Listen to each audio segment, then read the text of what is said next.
Assalamualaikum warahmatullahi wabarakatuh. Perkenalkan, nama saya Dimas Aji Putra dari program Bank Muamalat Indonesia untuk Product dan Business Development Officer. Di sini saya akan mempresentasikan proyek saya dengan judul Market Strategy for Expanding New Market Segment.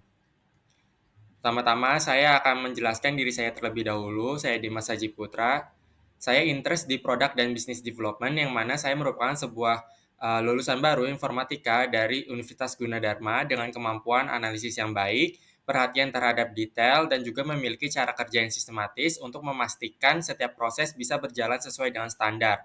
Saya juga memiliki pengalaman sebagai data validator di Cyrus Network, di mana saya bertugas untuk memeriksa keakuratan data, memvalidasi informasi yang diterima, memperbarui data dalam sistem, dan juga memastikan kualitas proses agar pengolahan data bisa tetap terjaga.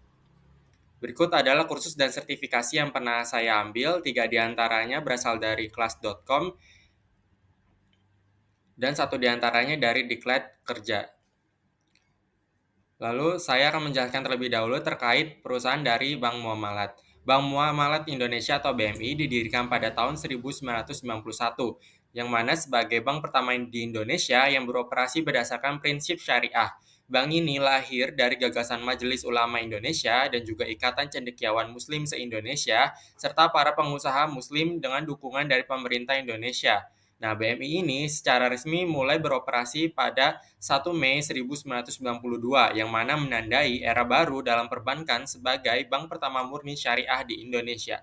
BMI turut juga menjadi pelopor untuk produk keuangan syariah di Indonesia seperti sukuk subordinasi mudharabah, tabungan instan syar'i pada tahun 2004, kartu debit syariah berchip syar'i Gold Debit Visa pada tahun 2011, aplikasi mobile banking MDIN, serta layanan internet banking CMS melalui Madinah. Nah, BMI ini juga berkontribusi besar dalam pengembangan keuangan syariah dan memberikan dampak sosial melalui asuransi syariah atau takaful, dana pensiun lembaga keuangan DPLK Muamalat, Baitul Ma'al Muamalat, serta Muamalat Institute. Nah, berikut adalah proyek portofolio. Di sini, proyek ini akan bertujuan untuk menganalisis serta mengembangkan produk dari muamalat deposito terencana, yang mana fokus utamanya adalah untuk menganalisis market segment berdasarkan generasi nasabah, serta mempersiapkan evaluasi terhadap efektivitas pemasaran di masa depan. Analisis dilakukan dengan cara memahami preferensi dan tren perilaku dari berbagai generasi, baik dari generasi baby boomer, Gen X, milenial, dan juga Gen Z untuk merancang strategi pemasaran yang tepat bagi masing-masing segmen. Dengan melalui pendekatan ini, proyek ini nantinya akan diharapkan dapat meningkatkan penetrasi pasar serta sekaligus memperkuat profitabilitas produk dari muamalat deposito terencana. Tahap pertama yang saya lakukan adalah tahap data cleaning. Di sini untuk tahap data cleaning akan saya bagi menjadi 3. Yang pertama itu untuk merapikan struktur dataset. Langkah-langkah yang saya lakukan adalah pertama-tama dengan cara merapikan kolom dan baris pada dataset dengan cara memblok data menggunakan shortcut Ctrl plus A, lalu Alt HOI untuk merapikan kolom, lalu Alt HOA untuk merapikan baris. Lalu saya lakukan penyamaan format sesuai dengan tipe data. Untuk umur akan saya ubah menjadi tipe data number, lalu untuk pekerjaan, status pernikahan, pendidikan, housing, loan, is default, deposit, dan juga reason to deposit saya ubah menjadi teks, dan saldo tipe datanya currency. Lalu saya ubah dalam bentuk tabel dengan cara memblok seluruh data, lalu pada tab home kita pilih format as table. Lalu yang terakhir kita tambahkan fitur filter pada setiap kolom dengan cara memblok seluruh data, lalu pada tab data kita pilih filter. Gambar di sebelah kiri ini merupakan gambar dari sebelum dan sesudah saya merapihkan dari struktur datasetnya. Lalu yang kedua, tahap untuk menambahkan kolom generasi. Langkah-langkah yang saya lakukan yang pertama kali adalah untuk menambahkan kolom baru dengan nama generasi. Lalu saya lakukan penyamaan format sesuai dengan tipe data. Pada kolom generasi akan saya ubah tipe datanya menjadi teks. Lalu saya masukkan rumus pengelompokan generasi dengan cara nested if. Ya, dan ini rumusnya juga sudah saya kotakin seperti ini rumusnya. Lalu yang terakhir saya terapkan rumus ke seluruh baris data. Nah, gambar di sebelah kiri merupakan gambar sebelum dan sesudah saya tambahkan kolom generasi. Lalu tahap terakhir itu untuk menghapus data yang kosong. Langkah-langkah yang saya lakukan adalah yang pertama menggunakan fitur filter, lalu kita cek setiap kolomnya. Lalu yang kedua, kita hilangkan data yang kosong dengan cara klik fitur filter pada salah satu kolom, lalu kita hapus centang atau kita uncheck pada bagian select all, lalu kita centang pada bagian blanks, lalu kita klik OK. Nantinya akan muncul baris yang memiliki data yang kosong. Lalu kita hapus saja data yang kosong tersebut. Dan ini juga bisa kita terapkan pada semua kolom. Nah, gambar di sebelah kiri merupakan gambar sebelum dan sesudah saya menghapus data yang kosong. Lalu tahap kedua adalah tahap untuk data visualization dan insight finding. Nah, yang pertama kali saya menampilkan pie chart untuk distribusi generasi nasabah bank muamalat. Di sini insight yang bisa kita dapatkan adalah yang pertama untuk tingkat dominasi. Di sini 97% nasabah terbagi hampir merata di antara generasi Z, generasi milenial, dan juga generasi X. Yang kedua, terdapat keseimbangan yang kuat, yang dimana distribusi nasabah di tiga generasi utama ini sangat merata dengan pangsa pasar sekitar sepertiga untuk masing-masing, yang mana Gen milenial 33%, Gen Z 32%, dan Gen X 32%. Dan untuk tingkat minoritas ini terjadi pada generasi baby boomer, yang mana merupakan sebuah kelompok nasabah terkecil yang hanya menyumbang hanya 3% saja. Lalu yang kedua, terdapat pie chart lagi untuk persentase nasabah bank muamalat yang memiliki deposito. Di sini insight yang bisa kita dapatkan yang pertama adalah untuk tingkat mayoritas ini 80% ini nasabah sudah memiliki produk deposito. Yang kedua, untuk tingkat minoritas hanya 20% nasabah saja yang tidak memiliki deposito. Lalu di sini bisa kita simpulkan bahwa penetrasi deposito ini sangat tinggi dengan rasio 4:1 yang mana menunjukkan bahwa produk deposito ini sudah diadopsi dengan baik oleh nasabah dari bank muamalat. Lalu yang keempat, potensi cross-selling-nya ini masih terbatas. Nah, di sini dengan 80% sudah memiliki deposito, fokus bisa kita alihkan ke produk perbankan lainnya untuk 20% nasabah yang belum memiliki deposito. Dan yang terakhir, terdapat indikator loyalitas positif yang mana menandakan bahwa tingginya kepemilikan deposito ini mencerminkan kepercayaan nasabah dari bank muamalat untuk menyimpan dana jangka panjang di bank. Lalu yang ketiga, terdapat bar chart untuk jumlah nasabah bank muamalat yang melakukan deposito. Di sini insight yang bisa kita dapatkan adalah untuk wira swasta ini sangat mendominasi, di mana 1.523 nasabah atau 2 kali lipat dari kategori pekerjaan lain menjadikan sebuah segmen utama untuk pengguna deposito. Lalu yang kedua, distribusi ini merata untuk profesi lain, kisaran 700 sampai 770 nasabah per kategori. Lalu yang ketiga, untuk kategori manajemen ini memiliki jumlah yang terendah, yaitu hanya sebesar 711 nasabah saja, namun tidak jauh dari rata-rata. Dan yang terakhir, untuk fokus prioritas pada segmen wira swasta ini memiliki potensi besar untuk produk deposito dengan nominal yang lebih besar atau tenor yang lebih panjang. Lalu terdapat pivot table dengan judul persentase nasabah bank muamalat yang memiliki deposito. Di sini insight yang bisa kita dapatkan adalah untuk Gen milenial dan Gen X ini sangat mendominasi, yang mana masing-masing sekitar 32% untuk total depositonya, yang mana merupakan sebuah segmen utama. Lalu yang kedua, Gen Z ini cukup besar, yaitu sebesar 31,6%, yang mana menunjukkan minat deposito yang lebih tinggi di generasi muda. Lalu untuk baby boomer ini sangat kecil, hanya sekitar 371 nasabah saja dari 11.161 total nasabah. Lalu yang keempat, untuk motivasi. Nah, untuk motivasi liburan ini Gen Z paling tinggi, yang mana generasi muda ini lebih prioritas untuk traveling. Lalu yang kedua, untuk motivasi investasi, di sini Gen milenial lebih dominan karena lebih fokus kepada pertumbuhan aset.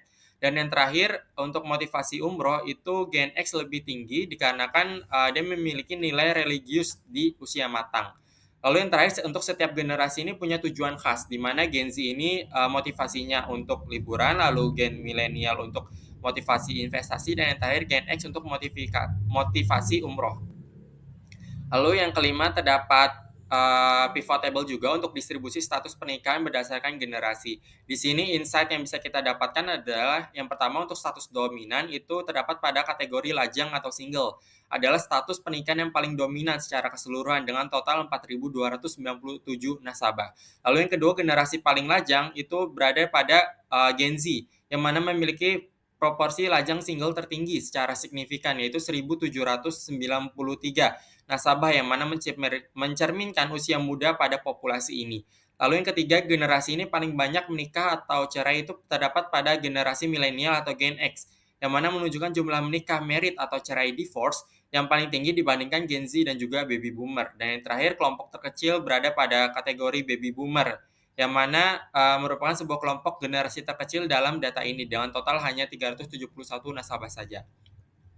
Lalu yang keenam, terdapat pivot table lagi untuk hubungan antara status pernikahan dan kepemilikan deposito. Di sini insight yang bisa kita dapatkan adalah bahwa dalam kategori single ini paling banyak, yaitu 38,5%, yang mana mendominasi dengan 4.297 nasabah.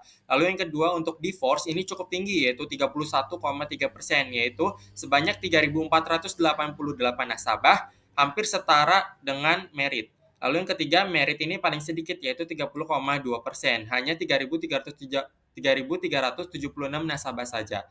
Lalu yang keempat, untuk kategori yang belum tertarik, ini dominan di semua status dengan total 2.250, terutama untuk single.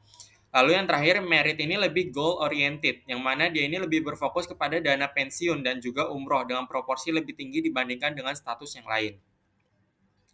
Lalu tahap terakhir itu adalah tahap untuk market strategi. Di sini untuk strategi untuk generasi baby boomer itu harus lebih berfokus kepada keamanan finansial dan legacy, yang mana mengingat bahwa mereka merupakan segmen terkecil namun memiliki kebutuhan khusus terkait wealth preservation dan juga warisan.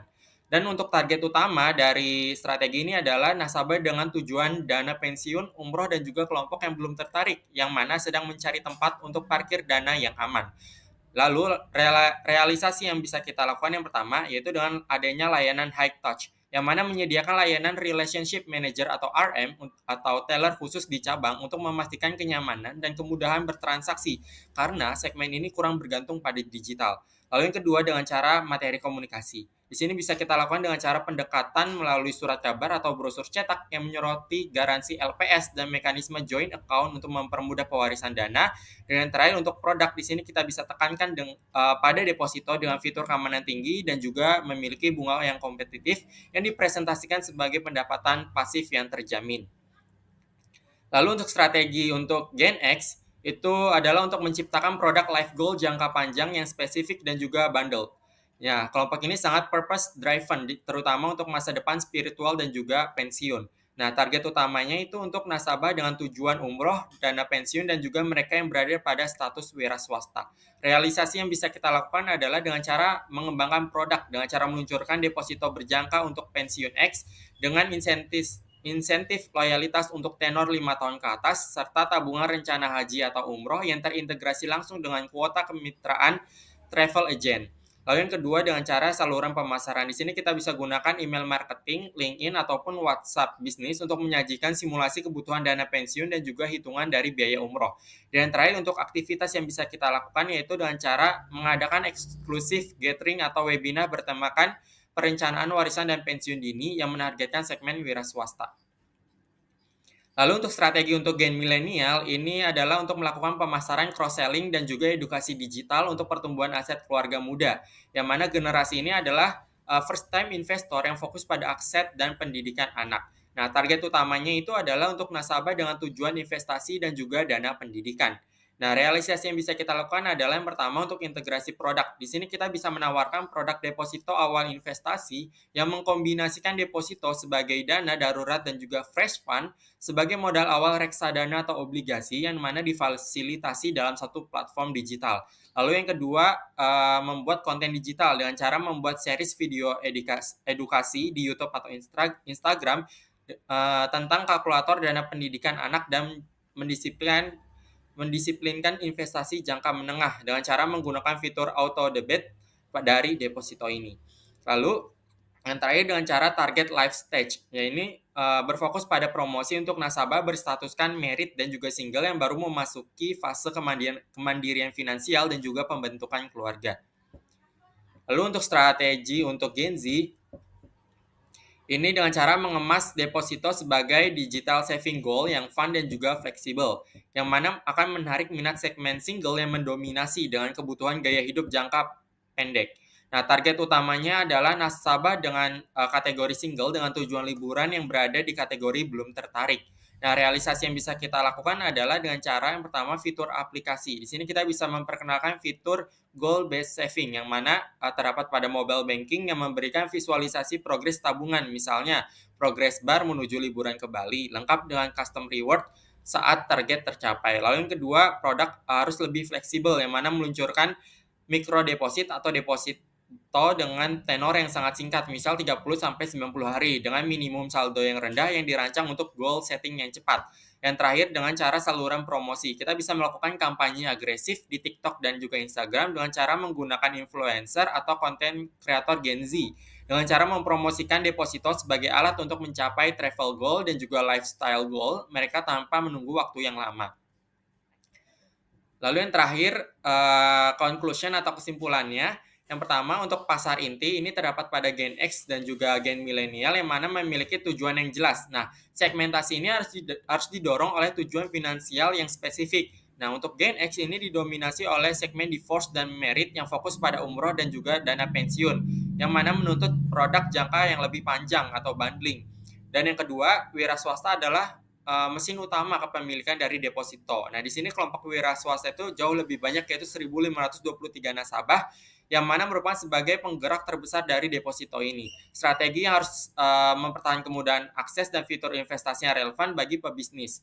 Dan yang ketiga, Gen Z dan juga segmen single adalah kunci dari pertumbuhan masa depan. Sebanyak 1.793 nasabah, Gen Z ini berstatus single, yang merupakan kelompok single terbesar dengan fokus pada liburan sehingga harus beralih ke strategi yang digitalisasi dan fleksibilitas untuk mengkonversi life goal dari Gen Z ini. Yang keempat, aksi pemasaran wajib beralih ke hyper targeting, yang mana strategi ini harus memprioritaskan saluran yang tepat, yaitu layanan personal untuk Gen X, cross-selling digital untuk Gen milenial, dan juga sosial media atau aplikasi untuk Gen Z. Dan yang terakhir, terdapat potensi konversi tinggi di kategori belum tertarik, yang mana sebanyak 2.250 nasabah di kategori ini, program edukasi finansial terstruktur diperlukan untuk mengarahkan dana ini ke produk yang berbasis tujuan dan juga meningkatkan loyalitas pastinya.